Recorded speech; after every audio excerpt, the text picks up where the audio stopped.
Welcome to the ninth Will Mentees graduation ceremony. We're very pleased to have you all. This is a very exciting batch. I always think that this will be the best batch I will have, but I'm always surprised. Next year, I always get a better batch. So it's very heartening for me to find that we can actually get better all the time. And then I think, no, nobody can be better than this batch. Not because you're smart, not because you're intelligent, but because you're aspiring.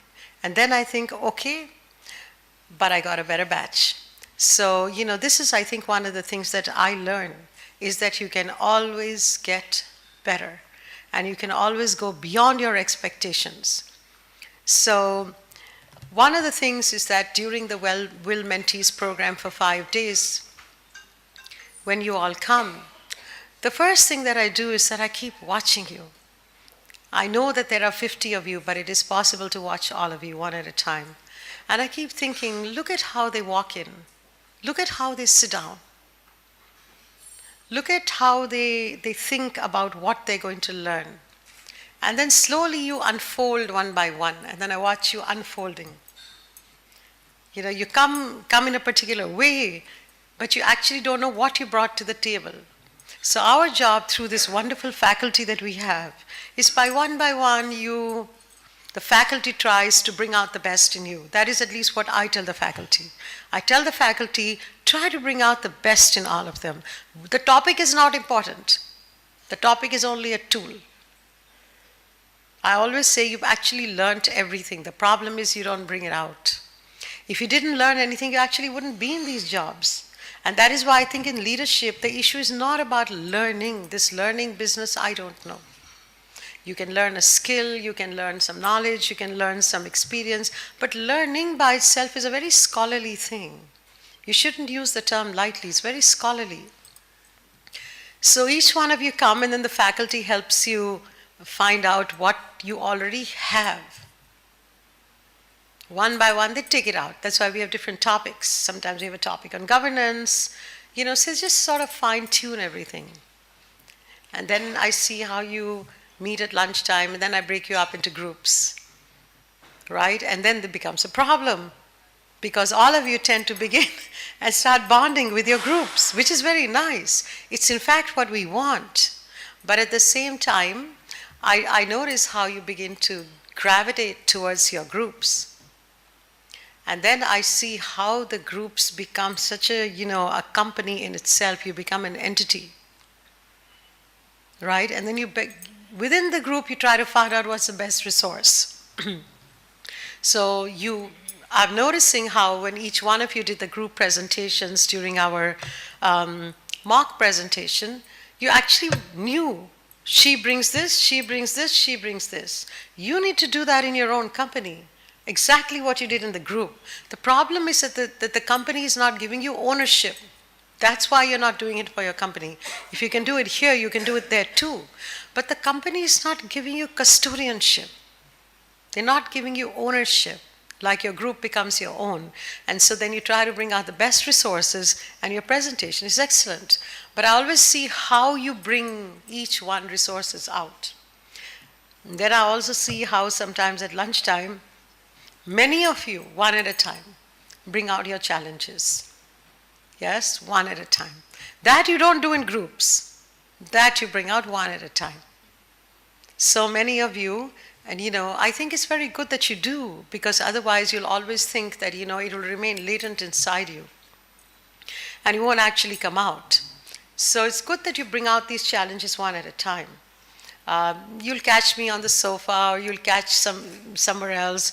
And I think it's really good that our faculty also stays here through the evening, so that you at least have one good faculty member with you.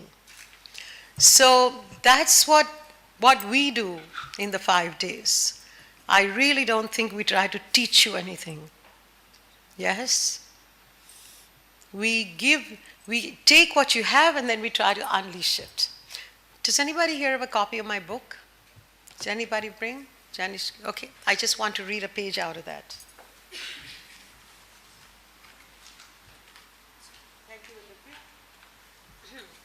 one of my key challenges to myself is by the end of the day, I must know everybody's name. And those whose names I do not know will have to try to make themselves more visible in the next programs, whichever program you do.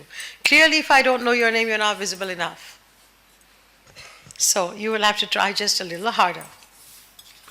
So, one of the reasons why I wrote the book Leadership by Proxy is because I often forget what I say. And once I write it down, then I remember what we have to say. So the book is called Leadership by Proxy, and I'm going to go over the first couple of pages where I wrote down this. I don't know if I gave it to you in the beginning, but I will go over it one more time.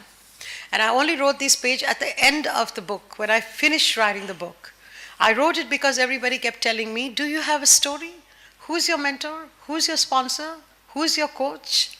What are you inspired? Why are you motivated? Who motivates you? And I thought, okay, now these questions have to stop. I really don't know what these questions mean, and I haven't the faintest clue.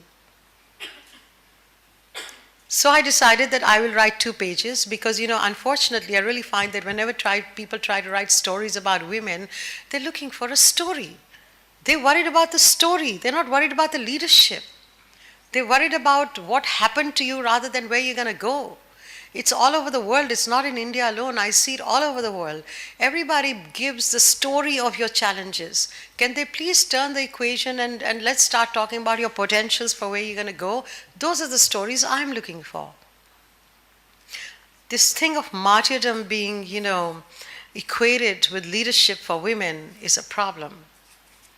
We are not martyrs. We're all winners. There's not a single loser in this room. But they always try to make a story of you, how you lost and then how you became great.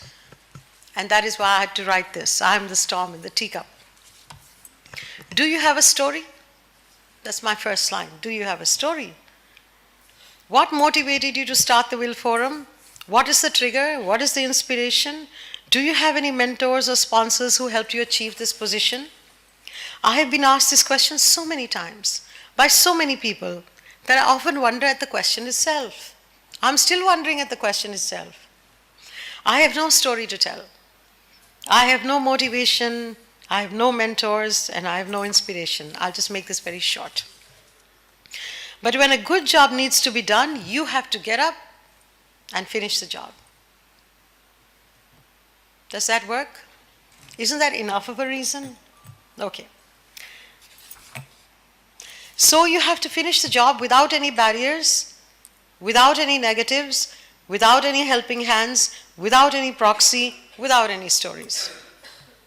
Okay? Now, I know that this is not exactly what you hear all the time, but I can only tell you what I do. You don't have to wait for a helping hand. If you get it, okay. Don't get it, okay. If you get a coach, okay. Don't get a coach, okay. If you have a story, okay. If you don't have a story, okay. How does it matter? Actually, it doesn't matter. But you have to finish the job with distinction. Now these are the words you need to remember. Leave the stories, leave the helping hands, leave it all. You have to remember that you have to do the job with distinction, with accomplishment, with stature, with courage, with conviction, with single purpose, with passion, with persuasion, with substance, with style, with voice, with visibility. You can substitute stories for words like this. You can substitute coaching for words like this.